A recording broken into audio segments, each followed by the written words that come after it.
샬롬 할렐루야. 에레미야 25장 1절에서 5절이요.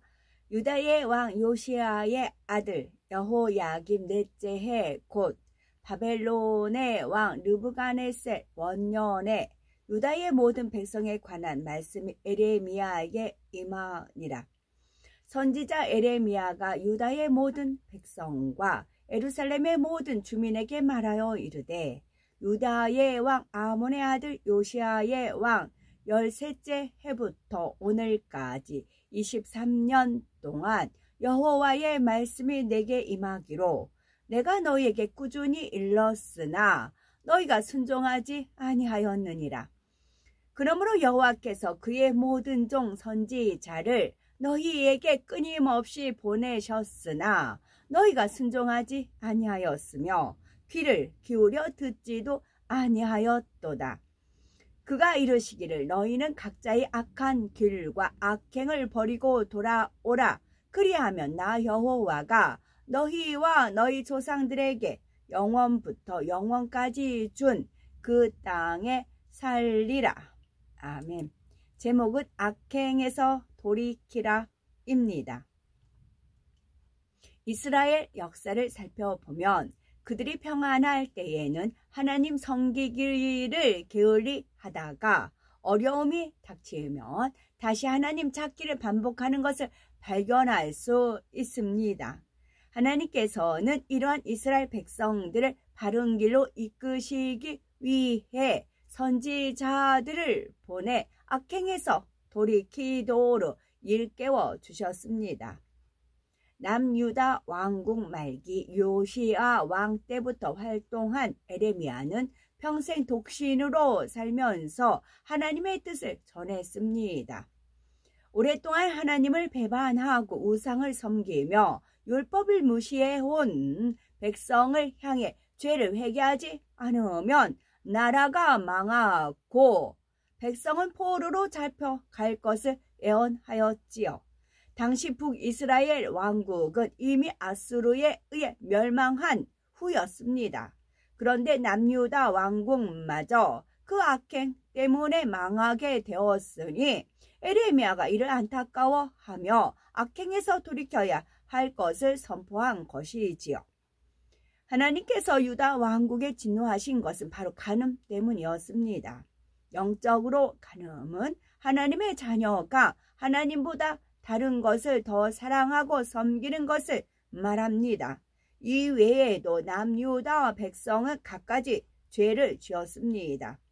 그래서 하나님의 말씀이 에레미야에게 임하여 23년간 그들의 죄를 지적하고 돌이키라 했지만 그들은 오히려 에레미야를 죽이려고 했습니다.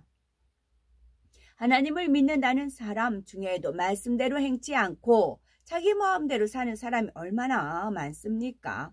성경이나 설교를 통하여 하나님의 뜻이 무엇인지 분명히 알 수 있는데도 말씀대로 행하지 않습니다. 나더러 주여 주여 하는 자마다 전국에 다 들어갈 것이 아니요 다만 하늘에 계신 내 아버지의 뜻대로 행하는 자라야 들어가리라 하셨으니 악행에서 돌이켜 하나님의 뜻대로 행해야 합니다. 우리가 왜 악행에서 돌이켜야 하는 것일까요? 우리는 많은 사람과 더불어 살아갑니다. 집에서는 가족과 일가 친척, 학교에서는 선생님과 친구들, 직장에서는 상사와 동료들과 함께 살아갑니다. 하나님께서는 우리가 서로 유익을 주며 행복하게 살기 원하십니다. 마태복음 5장 13에서 16절에 너희는 세상의 소금과 빛이라 하시고 너희 빛을 사람 앞에 비추게 하여 저희로 너희 착한 행실을 보고 하늘에 계신 너희 아버지께 영광을 돌리라 하라 하셨습니다. 행복한 삶을 위해서는 서로에게 요구되는 사항이 있는데 그것을 지키지 않으면 누군가 고통받는 사람이 생기게 마련입니다. 예를 들어 남편이 매일 술에 만취하여 귀가한다 하면 가족이 얼마나 고통받겠습니까? 학교에서 학생이 늘 소란을 피우며 수업을 방해한다면 다른 사람들이 얼마나 힘들겠습니까? 직장에서도 동료 간에 감정이나 불편한 마음이 있다면 서로 힘들고 업무 능력도 떨어질 것입니다. 더구나 법에 저촉받을 만큼 큰 죄에 해당하는 도둑질이나 사기, 행각, 간음, 살인, 폭행 등은 더 많은 사람에게 고통을 줍니다. 주 안에서도 크고 작은 죄가 많지요. 그중 하나님 앞에 큰 죄가 되는 악행이 있는데 바로 육체의 일입니다. 이 외에도 하나님의 자녀들이 쉽게 짓는 죄에는 시기, 비방, 판단, 정죄, 미움, 간음, 거짓 등이 있지요.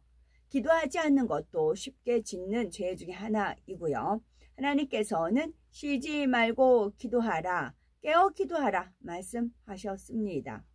이렇게 죄를 상세하게 열거하는 것은 죄를 짓지 않게 원하시기 때문이지요. 혹 죄를 지었다 해도 돌이키기 원하시는 것이고요.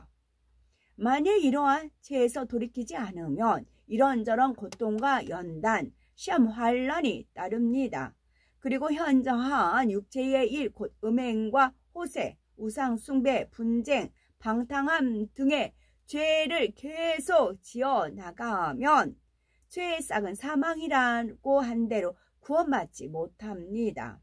이처럼 악행에서 돌이키지 않아 온갖 재앙을 겪는 대표적인 사람이 바로 애굽의 바로 왕입니다.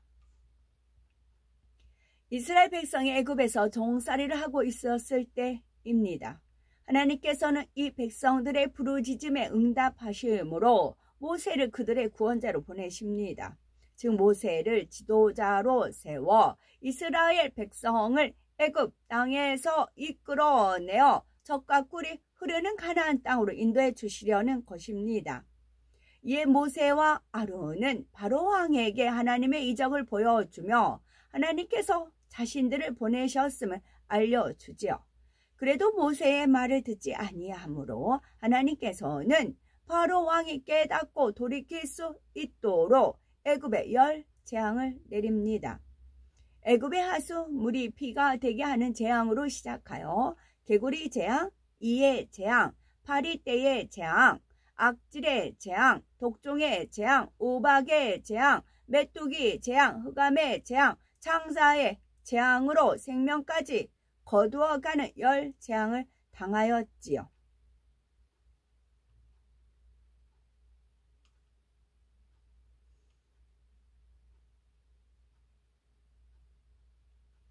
바로왕은 10번째 재앙을 당한 후에야 출애굽을 허락하지만 이내 마음이 변개합니다.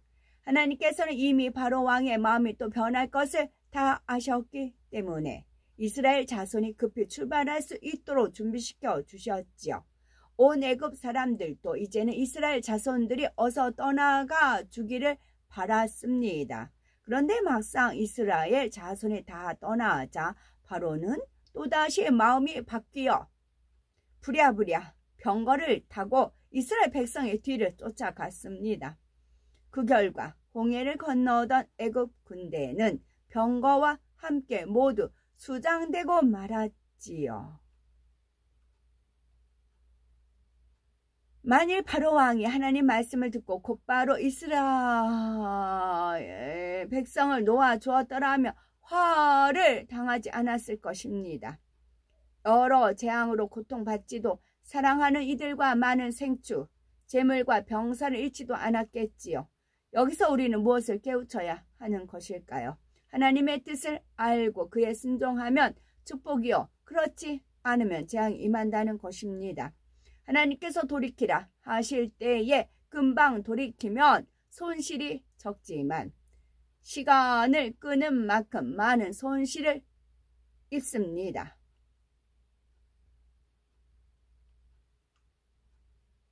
하나님의 역사는 돌고 돌아 유행이 돌고 돌듯이 하나님 역사도 마찬가지, 원수마귀 사단이 하는 것도 역시 마찬가지예요.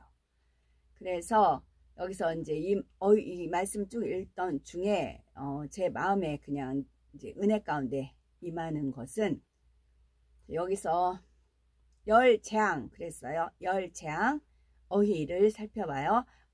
열재앙, 그 다음에 수장, 그 다음에 바로 그 어휘가 있어요.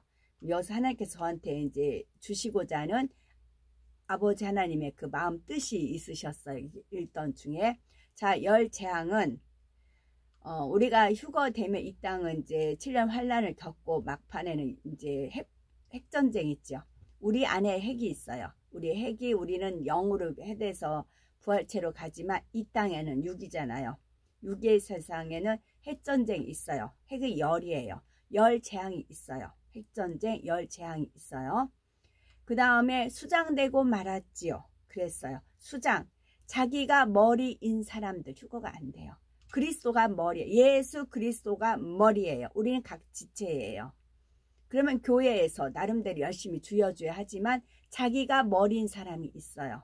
하나님을 종부리듯 하고 하나님은 뭐 도깨비 방망이식으로 자기 입맛에 맞게 하나님을 그렇게 자기가 만든 우상으로 만들지 하나님을. 그래서 자기가 머리가 된 사람들은 수장되고 말아요. 또 하나는 바로 왕. 바로 그렇게 된다고요. 그래서 열재앙, 수장, 바로 왕. 그렇습니다. 악행에서 돌이킬 때 임하는 축복 살펴봅니다. 여기서 돌이킨다는 것은 잘못을 뉘우치고 하나님 말씀대로 살기로 결심했다면 다시는 그 잘못을 반복하지 않는 것입니다. 하나님께 범죄하였다면 즉시 돌이키되 완전히 돌이켜야 합니다. 만일 하나님께서 동쪽으로 가라 하셨는데 서쪽으로 갔다 하면 완전히 돌이켜 동쪽으로 가야 하는 것입니다. 그럴 때 하나님께서 은혜와 긍휼, 용서를 베풀며 응답해 주십니다. 열왕기하 20장에 나오는 히스기야 왕은 처음에는 하나님 보시기에 정직하게 행하였지만 세월이 흐르면서 교만해졌습니다. 결국 이사야 선지자에게서 네가 죽고 살지 못하리라는 하나님 말씀을 듣게 됩니다. 병으로 죽게 되자 그는 죄에서 돌이키고 통에 자복하며 기도했지요. 기도를 들으신 하나님께서는 생명을 15년이나 연장해 주셨습니다. 지난날 그가 선하게 행한 것을 기억하시고 기도를 들으셨지요. 따라서 우리가 하나님 앞에 선을 행하되 죄에서 철저히 돌이키는 것이 얼마나 중요한지 깨우쳐야겠고요. 욥도 마찬가지이지요. 그는 자녀들이 모두 죽고 많은 재물이 사라졌을 때에도 하나님을 원망하지 않고 감사했습니다. 그러나 자신의 몸에 악창이 나 도저히 참을 수 없는 지경에 이르자 원망과 불평이 나왔죠. 심지어 나의 의를 빼앗으신 하나님, 나의 영혼을 괴롭게 하신 하나님이라고까지 합니다. 그럴 때 하나님께서 폭풍 가운데 나타나 잘못을 하나하나 지적하십니다. 이에 욥이 자신의 잘못과 마음 깊은 곳에 숨겨져 있던 악을 깨닫고 중심으로 회개하니 하나님께서는 이전보다 갑절로 축복해 주셨습니다. 사람들은 작심삼일일 경우가 많지요. 하지만 하나님의 자녀들은 성령이 마음 안에 계시기 때문에 기도하여 하나님의 능력을 받으면 온전히 말씀대로 행할 수가 있습니다. 그러니 한번 약속한 것은 변개하지 않고 지켜 행해야 합니다. 나아가 하나님의 말씀을 통해 자신의 악행이 발견되면 즉시 돌이킬 때 응답이 옵니다. 하나님께서 우리 영혼을 언제 불러 가실지, 주님께서 언제 강림하실지 모르죠. 그러니 악은 모양이라도 버림으로써 영과 혼과 몸을 흠없게 보존해야 하는 것입니다. 하나님 말씀을 마음에 깊이 새기고 악에서 돌이켜 오직 진리로만 행할 수 있는 우리가 되어야 되지요. 아멘.